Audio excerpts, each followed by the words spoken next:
Welcome to News Talk with Simoni Vani at the International News Channel. It is officially Hindu Heritage Month and the festivities are in full swing in the USA. States around the country are formally recognizing the month to acknowledge and appreciate the growing impact that Hindu Americans are making to local communities. Congressman Raja Krishnamurthy even took the floor in the House of Representatives to put the celebrations on the map. In his speech, the congressman mentioned that the Hindu faith is thousands of years old and emphasized the need to acknowledge the contribution of the religion on modern way of living and the important role of people of this faith to the American life and development. Joining us once again and with all of our pleasure is Vice President of the World Hindu Council of America, Jai Bansal. So, welcome back to the show, Jai. Well, thank you very much. And my greetings to your viewers. Namaste. Thank you. So talk to me about how the Hindu Heritage Month celebrations are going so far. Well, in one word, fantastic. See, Hindu Heritage Month started with a simple premise. The premise was that, we came here to the United States and Canada roughly in the last 50 years or so. So obviously our first priority was to establish an economic base for ourselves and then guide our children, our next generation, to become law-abiding citizens and to become productive citizens of our adopted lands. Okay. So having far exceeded in those endeavors, it was about time that we started talking about the rich cultural heritage that we brought with us, and that has stood us and is really the foundation of these accomplishments that I just talked about. So starting with this simple idea, we gave it a very simple framework and then opened it up to the community to make this event what they wanted to make it. And frankly, what they have done with it is nothing short of miraculous. Let me give you some statistics. Yeah, please. See, there are currently close to 100 different organizations, big and small, who have signed as partners with us for this month-long celebration. On the last count, there were more than 60 events that have been registered already, and many more are being planned as we speak. There are over a dozen states in the US who have already issued proclamations declaring October as the Hindu Heritage Month, and many cities and towns have also done that. What is really great piece of news is that recently, for the first time, the US Congress has recognized October as the Hindu Heritage Month. Now, given that this is the very first time we're doing this, this kind of recognition by the US Congress is totally unprecedented. Yeah. It speaks to the high regard in which the Hindu diaspora is held in our adopted countries. Yeah. Wherever Hindus have gone, they have made huge contributions to their adopted societies. And thanks to their core values of hard work, stable family system, and reverence for education. And of course, all these accolades and recognitions are really for those contributions that Hindu society is known for making to their societies. So yes, Hindu Heritage Month is going fabulously, and we only see its graph going up with time. I'm so glad to hear that. You recently had the inaugural program for the Hindu Heritage Month, so why don't you tell our viewers a little bit about that? The inaugural program last Friday, October 1st, to kick off this month-long celebration of the Hindu Heritage Month. And I'm very pleased to say that it was a huge success. The event was watched on various viewing platforms by close to 10,000 people from across the globe. We had a galaxy of dignitaries and dharmacharyas to address and bless this occasion. From the diplomatic leaders of Bharat and Nepal to Padma Shri Professor Ved Nandaji and Shri Sumitra Gokhale ji, who are the leading figures of Hindu Swayamsevak Sangh, to Swami Vigyanananda ji and Shri Ashok Chogle ji, representing the Vishwa Hindu Parishad of Bharat, to Sushil Pandit ji, a well-known scholar of Indian history, to Pandita Indrani Ramprasad and Swami Sarveshananda ji, the resident Acharya of Dallas Chinmaya Mission. It was quite a gathering of dharmic, social, and political thought leaders who addressed this program.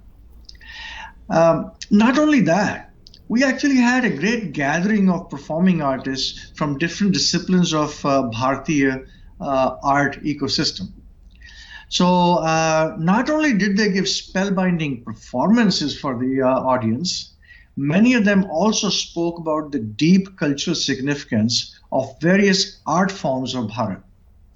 So, for example, the beautiful explanation by Abhay Sporiji on the importance of musical instruments in the hand of our deities, followed by a very soulful performance by him on Santur, was absolutely amazing. Mrs. Shuchita Rao gave a brief exposition of the subtle nuances of Bharatiya music tradition, followed by a beautiful rendering of a well-known bhajan. Srimati Ranjani Saigal, a stalwart of the Hindu community in the Boston area, and a well-known dance performer, dance artist, explained various aspects of Bharatiya dance tradition. All in all, there was a great deal to take in and enjoy in terms of the performing arts. A very special item was the theme song for the Hindu Heritage Month that was released during the inaugural program. This music video was specially produced for the Hindu Heritage Month. What is really special about this music video is that it was conceived, written, composed, and performed by a very accomplished and talented young lady, Vindhya Adapa.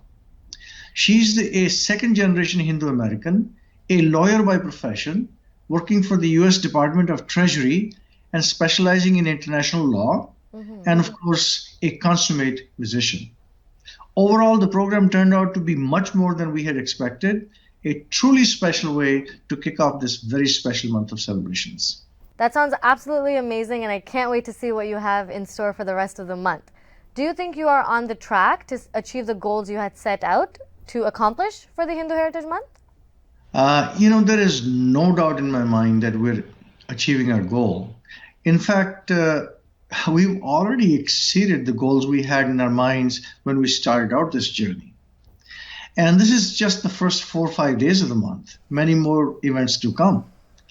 Just the statistics that I shared with you earlier tell us that this is something that the Hindu diaspora was looking for, but they actually didn't know they were looking for it.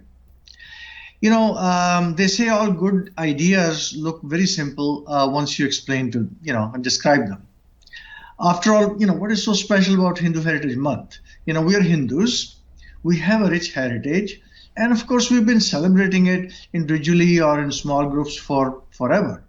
So, it almost seems natural that we should just get together as a community and celebrate it, right? I mean, it sounds very simple.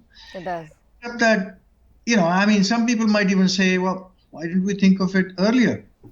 To which the only answer I can give is, its time probably hadn't come. And, let me give you a simple example. Yeah. I think you're going to laugh about it. Okay. How long do you think the wheel's been around? Thousands of years. I mean, no one knows, right? How long do you think the luggage has been around? Pretty long time. I still remember lugging my suitcase across, airports when I was traveling in the mid 80s, traveling for business. So why did it take the humanity so long to put the wheel on the luggage? Because its time hadn't come. Finally, its time came, and all of a sudden, just seems like the right thing to do. Yeah. It's the same with the Hindu Heritage Month as well. No, that's beautifully put. From what you have seen so far, what the month has brought, where do you see this concept going next year? What's really funny is that many organizations have already approached us about future plans. And they're anxious to start working on next year's event already. That's great. And not over yet. So what started out as a lonely journey for me and some of my colleagues in the World Hindu Council of America, only a few short months ago, has gathered so much steam that is destined to become a force of nature in the coming years. Obviously, it's too early to say what the exact shape of next year's program will look like. But, if I use my crystal ball, Here's how I might describe it. Okay. So, number one, I think it will be global. Just imagine if 1 billion Hindus around the world own it and make it their own and celebrate it together. Yeah. What that would look like. Secondly, I think it'll become a showcase for value system. It's not just going to be entertainment. It's just not just going to be a bunch of songs and dances and speeches. Mm-hmm. I think it's going to become a teaching tool about our value system to this world at large. The third thing, and I think it's very important, I think our next generation will take over the reins of this program.